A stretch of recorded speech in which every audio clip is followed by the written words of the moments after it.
காஸ்டிங்கில் prime காஸ்ட்னு என்ன meaning? இது BCom 2007 கேட்டிருக்காங்க, 1999 கேட்டிருக்காங்க.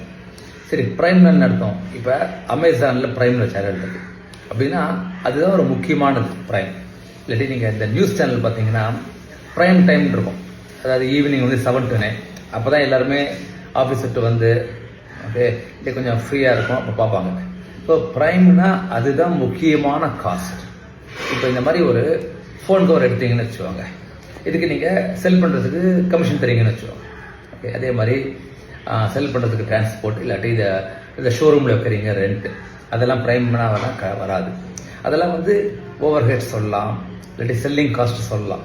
கரெக்டாக? இப்போ வாட் இஸ் த ப்ரைம்? அதாவது மூலம், தமிழில் வந்து மூலப்பொருள் இல்லாட்டி மூல செலவு. ஓகேயா?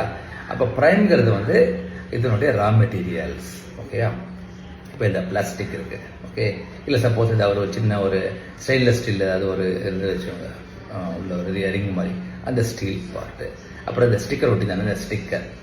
So prime cost is the direct material, direct labour and other direct expenses. Okay, so material 3 நமக்கு இந்த பிளாஸ்டிக் எல்லாம். ஓகே, லேபருங்கிறது இதை ரா மெட்டீரியலை உள்ளே கொண்டு வந்து அதை ஸ்டோர் பண்ணி அதை வந்து ஒரு மோல்டு மிஷினில் வந்து உள்ளே போட்டு அதை எடுக்கிறது. இந்த மாதிரி ஒரு ஸ்டேஜ்லேயும் ஒரு 4 பேர் ஒர்க் பண்ணாங்கன்னா தேர் ஆல் டைரக்ட் லேபர்.